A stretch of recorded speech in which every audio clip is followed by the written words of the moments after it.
Okay, I think we'll want to go through this slide set here once I find it. Yeah. So this is really looking at IPv6 transition techniques. With the heading says a review of service provider v4-v6 coexistence techniques. But ultimately what it comes down to is, what can we do given that we've run out of v4 addresses in this part of the world? As I was saying, what was it, Tuesday, you get a /22 from APNIC and you can only get it once. That's all there is. So if you want to have your network carry on growing, what really can you do? You know, what are the options available from ISPs or any network operator? So the first bit really is why we should care about it. Well, we should because the address space is all run out. Right? So the v4 address space is all gone. Right? So the v4 has all disappeared. Ran out 3rd of February 2011. The registry free pool will run out at different places. Unfortunately, the projector doesn't show it very well. But APNIC ran out 14th of April last year. RAP NCC, as I said the other day, is going to run out 2 months' time, early August. Aaron is going to be a little bit longer. They're going to be about this time next year. They will run out of v4 addresses. Right, so the address consumption in North America is not as fast as it is here. So what can we really do? Because when the address spaces has all run out, and so you get gadgets like this which are watching the run out state. The registry run out all depends on the what's called soft landing policy. So as we get into the last /8, we then well, certainly the APNIC, rather than just handing it all out and there's no more, the policy was changed for the last date so that ISPs get a /22. And that 22 is intended to help all network operators to migrate over to IPv6. So the options that any network operator has are these. You can do nothing. And so we can wait and see what the competitors are going to do. And a lot of the world is doing this. They're sitting there doing nothing. They're just waiting to see what everybody else is doing. Businesses isn't growing, so they don't really care what is happening. Some of them are looking at extending the life of IPv4. So what they're doing is they're going to the vendors and buying these large-scale NAT devices. So it's not little things like this. We're talking things like big routers that have got line cards in them that do address translation. Devices that cost many millions of dollars. Very, very expensive devices. Forcing all the customers to use NAT. Another thing they're doing is they're trying to buy IPv4 address space on the marketplace. There was an email from an ISP in India this morning on the APNIC talk mailing list saying, anybody got IPv4 address space for sale, please contact me. It's amusing that they've got money to buy address space, but they didn't have money to go to APNIC to get address space in the first place. $20 an address is very expensive on the market. But, so those are the options, extending the life of IPv4. Or deploy IPv6. And so there we're going to run a dual stack infrastructure as we've done in the workshop. So this generally means v6. Native v4 is going to be running out, and so we're going to see more and more people using NAT v4. 6RD is going to be used as well for native or native v4 for customers, or various other combinations of v6, v4, and address translation. So just talking about some of the terms first. Right, so a dual stack network is where v4 and v6 has been deployed completely across the network infrastructure. Routing protocols handle v4 and v6. Content application service available on v4 and v6. This is really where we have to get to. Right? That's where the whole industry has to get to. At some point in the future, v4 will be switched off. Could be 2, 3, 5, 10, 15, 20 years from now. We don't really know. We can't switch off v4 until v6 is running everywhere. End users will use dual stack on the network transparently. DNS returns a v6 address, then v6 is used. If no v6 address is returned, then v4 will be used instead. So as I said, the internet will be using dual stack for quite some time.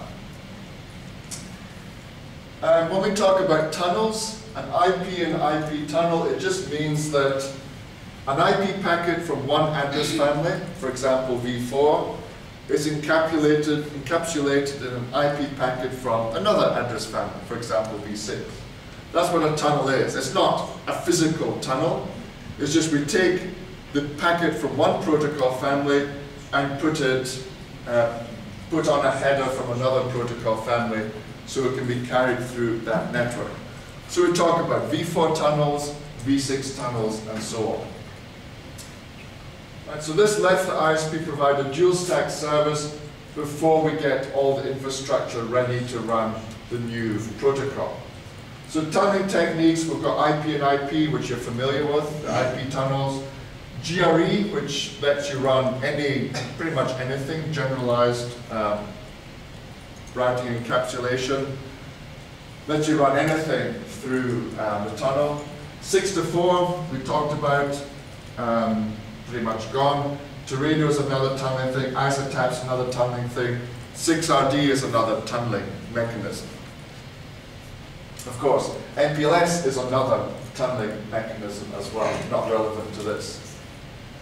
When we talk about address family translation, it means translating IP address from one address family to another.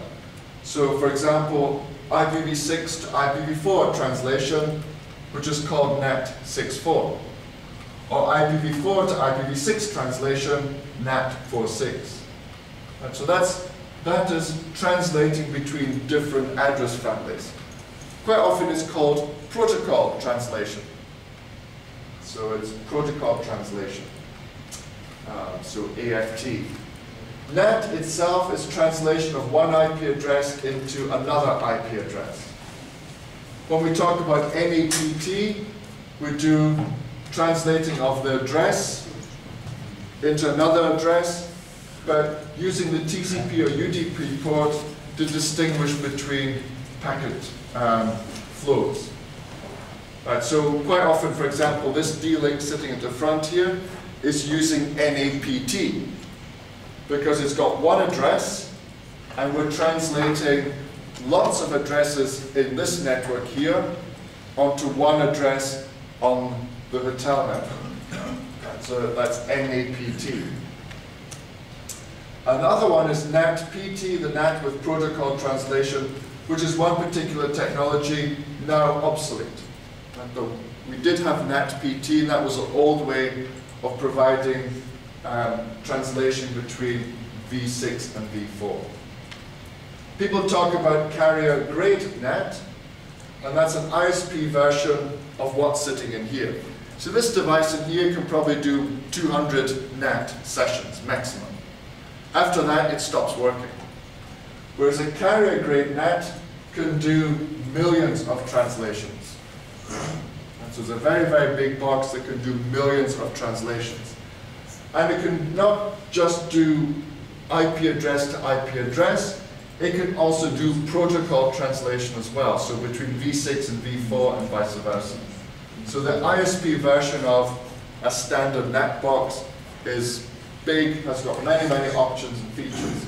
It's quite often referred to as a large-scale NAT, LSN. So if you see CGN, LSN being talked about, they are the same thing.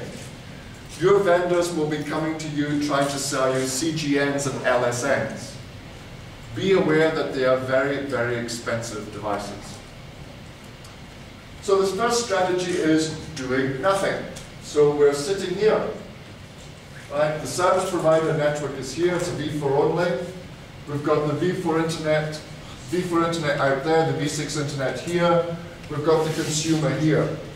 Consumer has a V4 host or a dual stack host, but they only get access to the V4 internet because the ISP does not provide any V6. If you have a V6 only host here, you can't do a thing. Right? There's no access to the V6 internet at all. Advantages of this, it's very easy, most cost-effective short-term strategy because you're doing nothing. You're not spending any money at all. The downside is it's limited to V4 address availability. Well, APNIC has already run out. You can only get a 22. So this strategy for this part of the world makes no sense at all. There's no access to V6, negative public perception of the ISP. Right? The ISP is not providing V6 services, so they're not future-proofing their network. They're just sitting there doing nothing. All they're doing is taking money from their customers. They're not investing it in the future. So this strategy is going to have to be reconsidered once V4 address space runs out. And that strategy, well, we could look at doing this, extending the life of IPv4. The two ways of doing it, we force all the customers to use NAT. You may give public address space to your customers at the moment. So what you do is you pool this public address space back, force them to use private addresses instead. The ISP infrastructure moves private address space also where feasible, or using the shared address space, RFC 6598 that I mentioned. Or we can go and acquire V4 address space from another organization, and this is the V4 subnet trading. So those are the two options. So the first one, the service provider introduces a big NAT box, moves his network infrastructure to using private address space, and then this way moves the customers to private address space. So we NAT here and we do NAT there as well. So this is what some ISPs are even doing today. They're quite happily spending millions of dollars buying a very, very big, expensive device here, when all they needed to do was just deploy V6 over the network. You've seen how easy it was, and give V6 to the customers, which is relatively straightforward as well. But you know, there's no accounting for how illogical some technical directors are in some companies. But you know, again, this strategy doesn't make much sense because you're buying a big, expensive device that's only really going to help you for the next year or so. Right, so the service provider introduces NAT in the core when V4 addresses run out. There is still no access to V6. Right, so a V6 host or a dual stack host cannot get to the V6 internet. They still can only get to the V4 internet. So looking at some of this, advantages, ISP can reclaim global addresses from their customers, allows continued V4 subscriber growth. A disadvantage though, ISP needs a big NAT device. It makes the vendors happy because they can make lots of money selling these expensive devices. NAT has a long list of problems that I covered on Tuesday. I'm not going to go through them again, but you know, serious issues with things like lawful intercept, scaling services, scaling the box, issues with security, issues with running services, servers, and everything. NAT is really not a good future. Double NAT is quite likely, customer as well as to the service provider. Sharing V4 addresses. Well, the thing is, you know, if somebody is using an address through the NAT box, does something illegal or bad or whatever, the address gets a bad reputation. And when the address has a bad reputation, and then you end up using that public address, you end up with the bad reputation as well. So your internet access may be affected simply because of something that somebody else has done. I mean, there's also, you know, for example, if people are downloading illegal movies, and you get the owner of the movie come chasing to find out who did the download. Well, who do you as the ISP blame? Either you as the ISP pay all the fines, or you find the customer who was using that address. So these are serious issues. So using a net is actually a very, very big problem for an ISP. Right, I've talked about lawful intercept.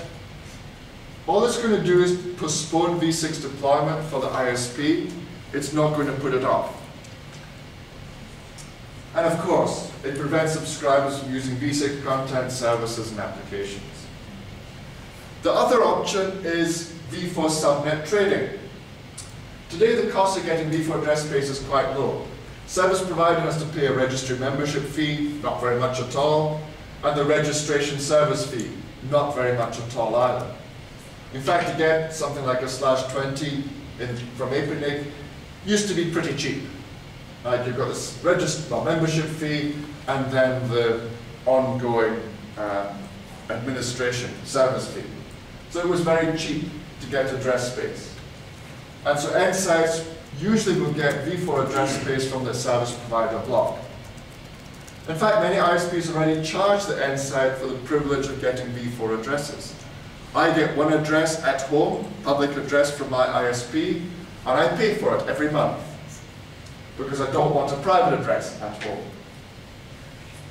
In future, when the registries have no more v4 address space, there's going to be a cost attached to v4 addresses. Again, the latest prices I've seen people talking about $20 per address for 132. That's a lot of money. Because if you think like 2,000 addresses, how much that's going to cost you? $40,000 for 2,000 addresses. That's much, much more expensive than it ever cost from APNIC. Much, much more expensive. But as I said, there was an APNIC talk this morning, an Indian ISP wanting to buy address space. Well, why didn't you get an APNIC membership? And they're not an APNIC member. Well, I think they are an APNIC member, but they've got a tiny amount of address space. Right. So you can go purchasing the address space from other organizations. What's the reputation of that address space? I mean, the pros and the cons of even doing the trading are pretty serious. v4 address space is very expensive, even now on the market. It's much cheaper to actually deploy v6 on the network and start providing v6 connectivity to customers. Much, much cheaper to do that. Receivers of v4 address space can prolong their v4 networks. Well, for sure. Market may not happen. Well, the market is kind of sort of happening. It's a bit sporadic. But the price is already making people think hard. Some registries, well, I think all the registries now actually recognize transfers within the region. But there's still no policy that allows address space to transfer between regions. It's been worked on, but it still doesn't exist. Risk to integrity of the routing system. As I was saying, many ISPs will check the registry databases for the registered user of an address. So if the registered user is different from the person who turns up, many ISPs will say, nope, not going to route this. I want to see you in the registry database as the registered user. Even more rapid growth of the routing system. Imagine somebody who's got a /16. Right? A 16 is 256 24s. And they decide, oh, they've got two 24s spare. Two 24s is 500 addresses at current prices. Well, that's about $10,000. So they can sell that in the market, get $10,000. Rather than announcing 1/16, they could end up announcing 254/24s. Because they've now taken two 24s out of their address and sold it to somebody else. So the routing system could end up growing very, very, very quickly. So when I said maybe 1 million prefixes by the end of next year, I might be underestimating it if this sort of thing is what's happening. And of course, financial pressure on ISPs to get rid of v4 addresses. Hey, $10,000, we'll give you $10,000 for your 24s. So, trading doesn't really make a lot of sense either. It's a very, very short-sighted thing to be doing. So the third strategy is really looking at v4-v6 coexistence and the different transition techniques. So the three strategies: run a dual stack network, that's what we did in the workshop. It depends on sufficient v4 available. So in reality, the dual stack network is going to be public v6 with quite a bit of private v4. I mean, my network at home, I've got public v6, private v4, because my home router does NAT onto my public v4 address. 6RD, this is going to be used for ISPs who aren't able to upgrade all the infrastructure to carry v6. 6RD is a tunnel that lets you build v6 from your customer to your backbone without having to upgrade intermediate devices. And then there's large-scale NAT, which will do protocol translation. So it'll give you v6 to v4 access. For example, NAT64, 6RD, IV, these type of techniques. DS Lite is another one. Okay, so this is a large-scale NAT.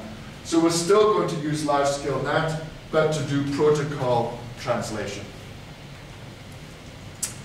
Right, so here are the options. NAT 444 we already looked at. So large-scale NATs can do NAT 444. This is strategy 2. Doesn't have any future. It's got a short-term future, maybe a year or two. Dual stack Lite we'll talk about next, but there the ISP has a v6 only network. Customer has dual stack v4, v6, private v4, public v6. The v4 packets are tunneled over the v6 backbone and then translated to a public v4 address. And then there's NAT64 and IV. We've got stateful and stateless NAT. And we'll look at those as well. There we do translation between v6 and v4. We give the consumers v6 only, and then we get them access to the v4 network by doing protocol translation. So look at each one. Here's the dual stack network. So this is v4 only. Okay, we've got v4 only here. We add v6 as we did in the workshop. Very simple, and it means a v6 only host can access to the v6 internet. A dual stack host can get access to both the v4 and v6 networks. So this is the original scenario. Advantage of this is where we're going. It's the most cost-effective long-term model.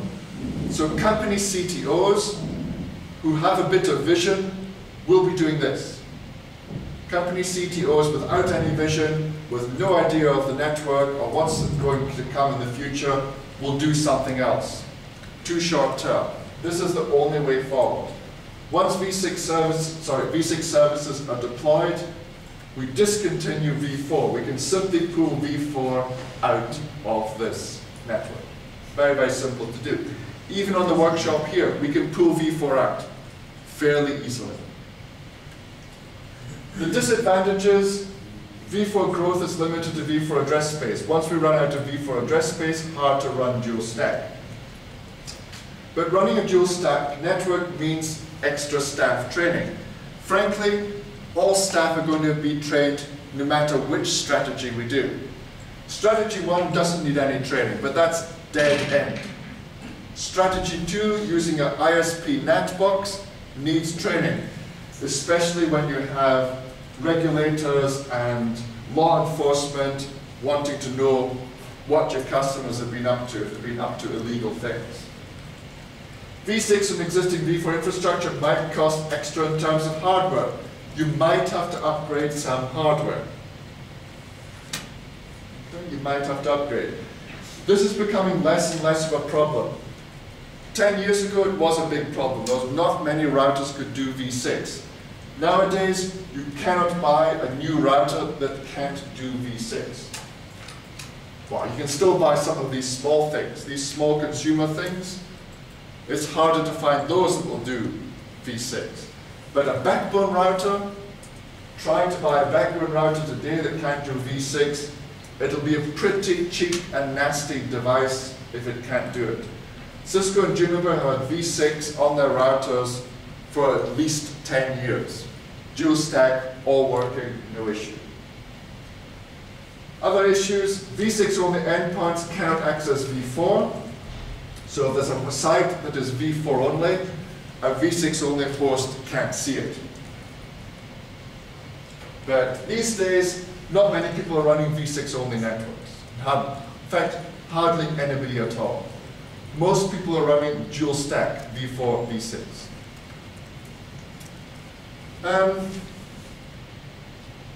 So the next step really is, okay, we run out of V4, but we still want to run dual stack. Well, or give access to the V6 internet. We can run everything through service provider NAT. So here the service provider shares globally routed address amongst the customers. Customer is, well, V4. So V4 host can get access to the V6 internet through a service provider NAT box. If the customer doesn't have enough, or the ISP doesn't have enough public addresses, we can use private addresses, run it through the NAT. So doing address family translation. If you've got a V6 hosted the customer, then of course we can run V6 over the service provider network, which could be dual stack. Can either go through the NAT if it's not, or go directly to the V6 internet. So that's the shared addresses. So of course with this advantages, when you've run out of V4 addresses, you can still grow this V4 subscribers because you're using address translation. Disadvantage, you need to buy this big address translation box again. Right? So it's got all the problems of address translation in the future that I've talked about. So another way is dual stack network with service provider NAT. This is more likely than the previous one. So for V4, we run through the V4 NAT, but for V6, we go directly to the V6 internet. So we don't do V4 to V6 protocol translation. This is more likely, much more likely. In fact, this is the way most people are going with their dual stack networks now. Right? They provide V4, V6 to the customers. If the customer, there's not enough addresses for the customer, NAT here, not enough addresses for the ISP, NAT, put in a service provider NAT box there. And this box is used to access the V4 internet. Advantages, all the advantages of the previous one. You can offer V6 connectivity as well. Doesn't postpone V6 deployment, so you can start getting it out there. Disadvantages, well, all the disadvantages of address translation. Okay, what's the next one? Oh.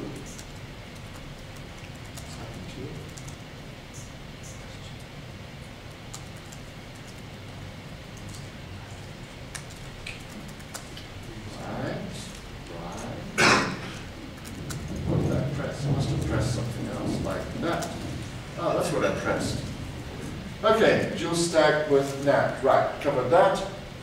So the next one is 6RD. So the way 6RD works, useful for an ISP who's got some infrastructure that cannot be upgraded to V6 yet. This is typically used for broadband. Right, if you have deployed a broadband network, it might be your BRAS can't do V6, or it might be your DSLAM can't handle the V6 Ether type, something like that. The PPP over Ethernet not working. The V6 PPP is not running over the Ethernet connections. So what you do instead, you can provide the native V4, but your V6, it's a tunnel. And the V6 is tunneled to this gateway here, which terminates the 6RD tunnels. So you've got part of your network running V6, get access to the V6 internet, the rest of your infrastructure is V4. And so then you can upgrade your V4 infrastructure to dual stack at your leisure. And then when you are able to upgrade the last mile here to support v6, you can then take out 6RD. But this at least means you can give your customers v6 access to the v6 internet. Many ISPs who are providing broadband access over DSL or cable are using 6RD because they're using old cable devices, old DSLAMs, old infrastructure that cannot be upgraded to v6. So they're waiting for the next equipment upgrade cycle before they go and deploy new equipment. Advantages: a very quick way of providing v6 access to the customer without deploying v6 on the backbone. That's why RD is called rapid deploy. So it gives subscribers v6. You can get 6RD relay. I mean, Cisco and all the rest will do 6RD relays very easily. Many of these home modems now will actually support 6RD. Your D-Link have got quite a big range of home routers that will do 6RD. Linksys, there's a long list. I'm trying to remember what some of the others were, but there's quite a long list now of the home devices that will support 6RD. 6RD is completely stateless, doesn't depend on v4 or any v6 operation or anything like that. Disadvantages: not a long-term solution because it's still a tunnel over v4 infrastructure. At some point in the future, the v4 infrastructure will have to be upgraded to include v6 support. Another disadvantage is you have to replace the home router. But, home users are replacing those routers every year. These things are cheap, they don't last very long. Any electricity surges tends to break them. So buying a new one that has 6RD support is not really a big problem. Besides, they are very, very cheap. Okay. So that's 6RD. Next one is dual stack light. Now this is more interesting. Here the ISP has converted the whole network to IPv6 only. They have absolutely no v4 on their backbone. So they can provide v6 connectivity for v6 only hosts and dual stack hosts. No problems. What about v4? Well, v4 is provided with a tunnel through the v6 network. So we're now taking v4 packets from the router here, tunneling through a v6 tunnel to get to a service provider NAT box. And the service provider NAT box is then translating these addresses out into the public internet. So here the ISP has gone right to the other end. They've deployed v6, they've thrown away v4, and to provide v4 access for the consumers, they build v4 tunnels through the v6 network. So it needs this home router here to support v4 tunnels over v6. And it needs, of course, an ISP NAT box that will terminate these v4 tunnels and translate them. So this is what's called dual stack light or DS light. Advantages: ISPs using v6 across the entire infrastructure, avoiding v4 address pool depletion completely. They can scale their infrastructure without v4 dependencies. Consumers can transition to from v4 to v6 without really caring about the difference between the protocols. v6 is routed natively, so it's really quite a good place to be. The disadvantage: again, the service provider needs a NAT box that will support dual stack light. Subscriber router needs to be v6 capable and to do v4 tunnels over v6.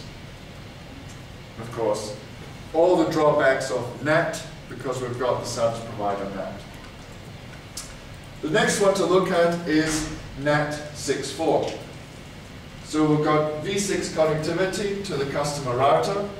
The ISP backbone is v6 only. Now NAT 6.4 works by, if you query for a v6 address of the host, and the destination or the host destination does not have a v6 address, the service provider's DNS64 provides a fake v6 address. And this fake v6 address, if the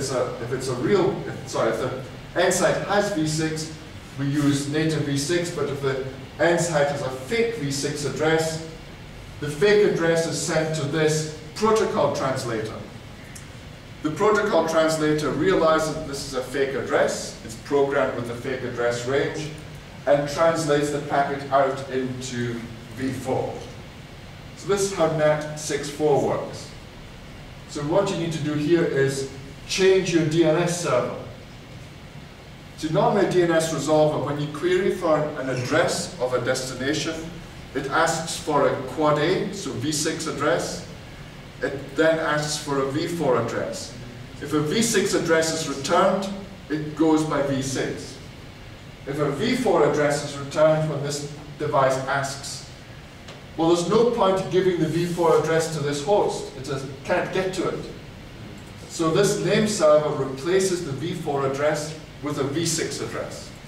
And it's a fake v6 address. And this device here, this service provider NAT, knows what the fake address range is.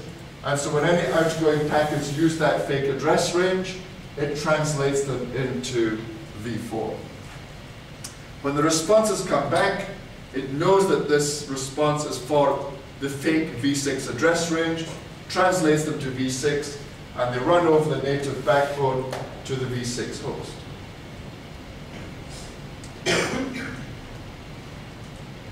Okay. So what does this slide set to? Okay, so this was the detail. Yeah, notice with this one, with NAT64, I don't have any native v4 here at all. It's purely v6. So a v4 only host has no internet access. So folks using things like Windows 2000 or older operating systems have absolutely no internet access at all. Right, so how it all worked, this is what I was just describing. The v6 host sends a AAA query to the DNS server. The DNS server asks for a record, response comes back, the DNS server fakes the response, and it goes back to the v6 host. And then the traffic goes to the customer router, goes to the NAT device, which then sends the v4 request to the destination. So that's how NAT64 works. So this is stateful address family translation, NAT64. Gives v6 only consumers access to v4 content, but we don't need any v4 addresses. v6 service is an application offered natively to consumers. ISP backbone runs v6 only, no dependency on v4. Disadvantage, ISP needs this address family translation device. We need to change the DNS infrastructure. Subscriber router needs to be v6 capable. Devices need to be v6 capable, so no legacy support. So that means no v4 only support. So if you're using Apple, Mac, or Linux, you're fine. If you're Windows XP, bad news. If you're Windows 2000, you can't use it at all.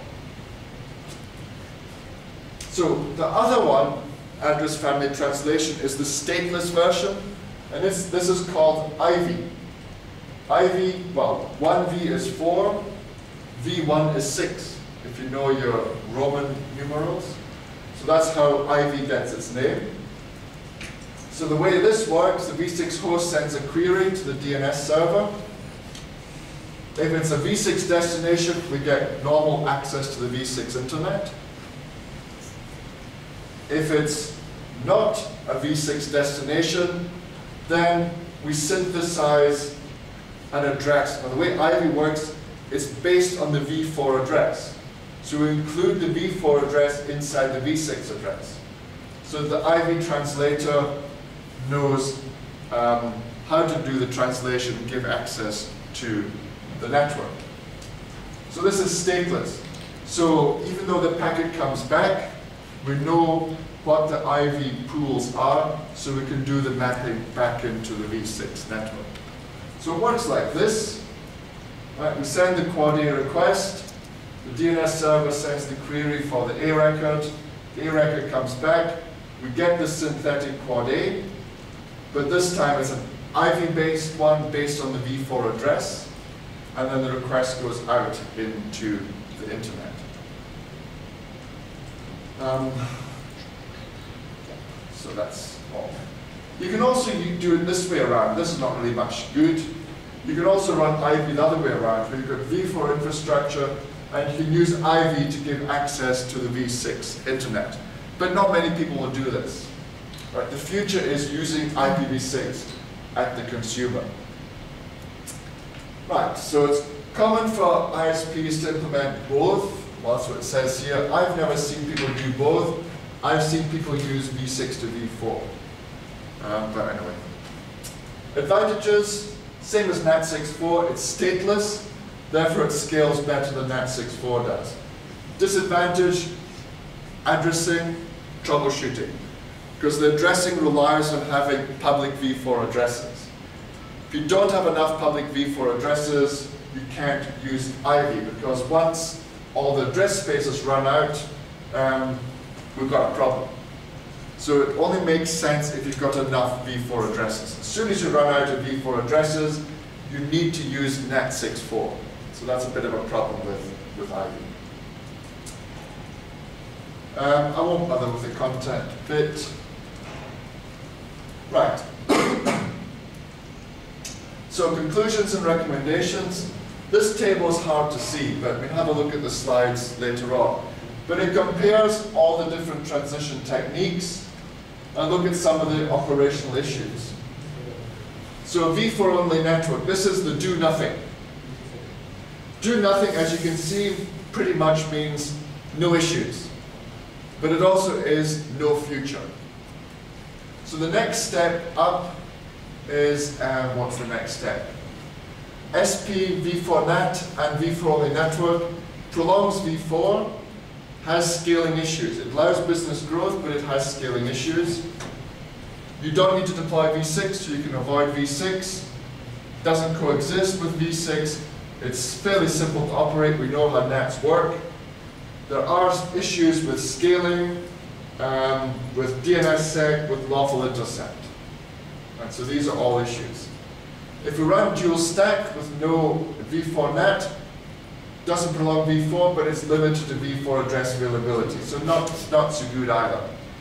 So what we really want to do is look at dual stack and then use NAT where we need it when we run out of v4 addresses. So scales the network, prolongs v4, allows business growth, need to deploy v6, coexist with v6 deployment, moderately complex, troubleshooting while we're running dual stack, breaks end-to-end v4, yes. What else? Scaling of v4 NAT, no scaling of v6, no DNSSEC issues for v6, no lawful intercept issues for v6.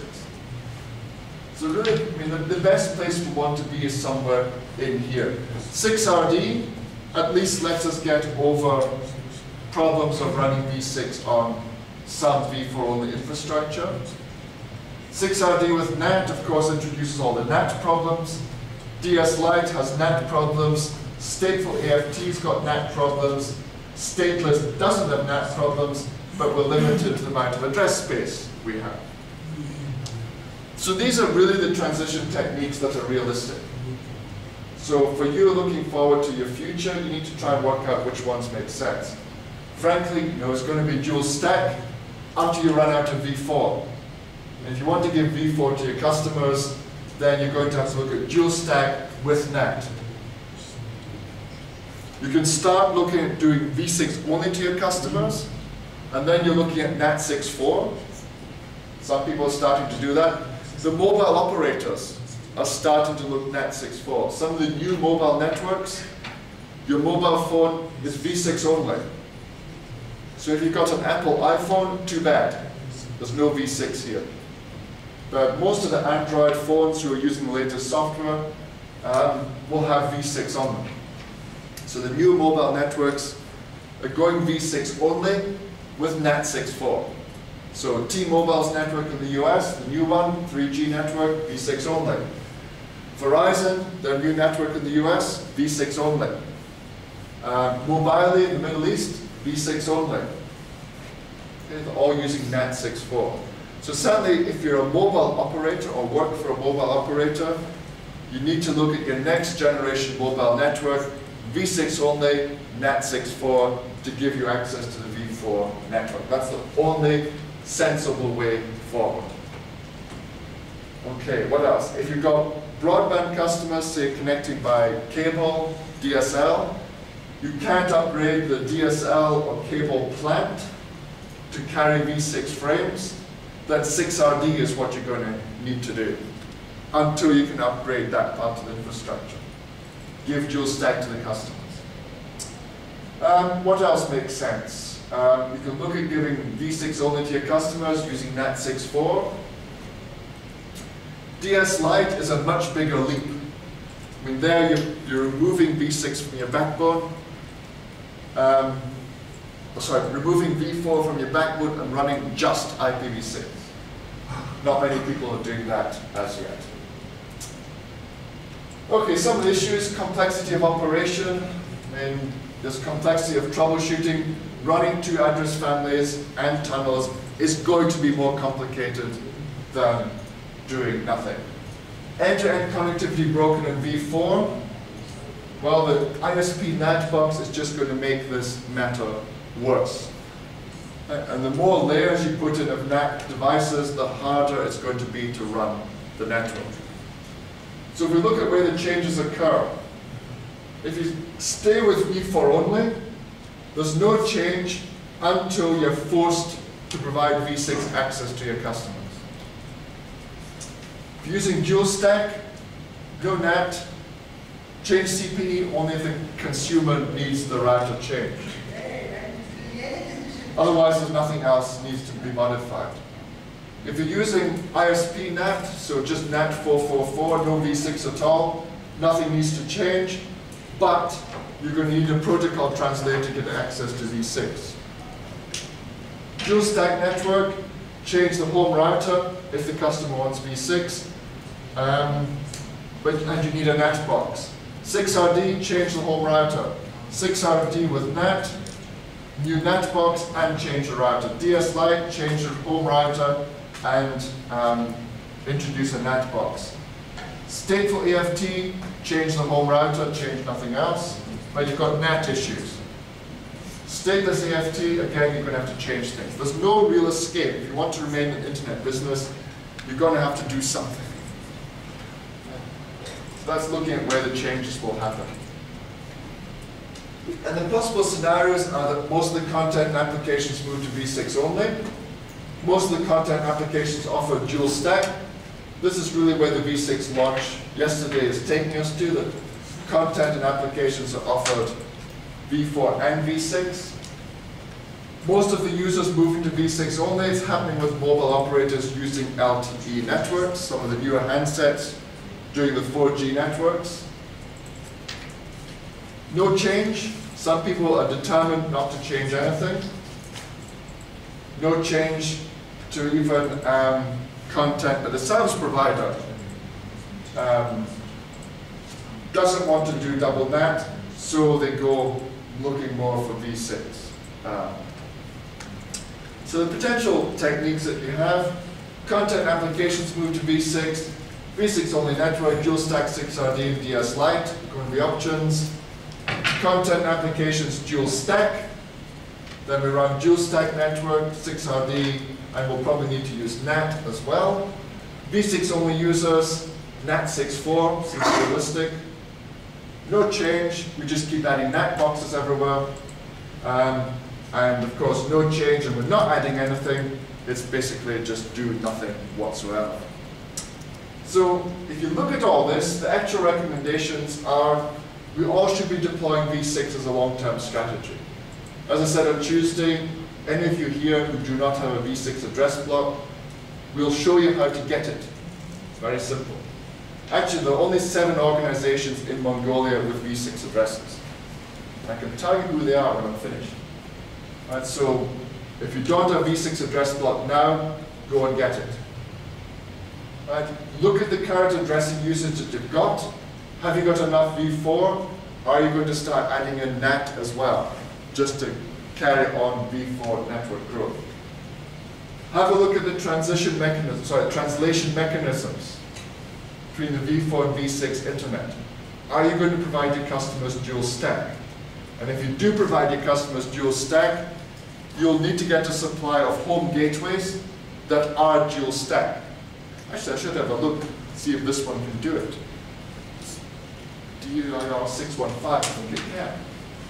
Right. So prepare a translation mechanism if you're not going to give your customers dual stack.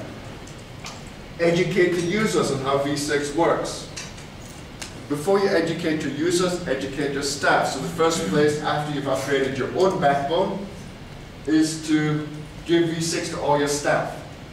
Make sure laptops are running dual stack. Make sure their home broadband connections are dual stack so they see how the network functions with v4 and v6. Once you've done all that, your staff are all experienced, then start giving it to your customers. Anyway, so that's the transition techniques.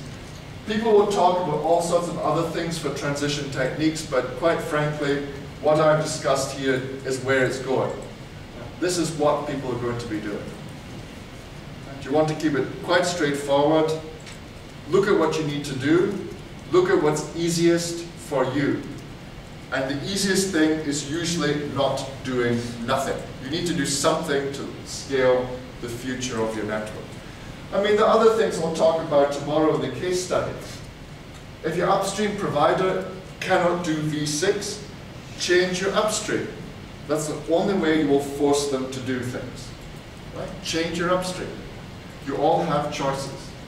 So if the upstream provider, say overseas, will not do v6, cancel the service, buy it from somebody else who will do v6. There are enough ISPs now who provide v6 transit for you to do this very, very easily. If you're a transit provider here, make sure your backbone is v6 enabled, and make sure your sales guys are ready to sell v6 transit services. So that's a very important thing as well. v6 transit is very easy. It's just as easy as v4 transit. Only thing that's different are the numbers. Right? So if you're providing transit to other autonomous systems here in Mongolia, make sure your backbone is v6 ready. Right? Whether it's dual stack, if you're running native v4 backbone, very easy to add v6. If you're using MPLS, very easy to provide 6PE.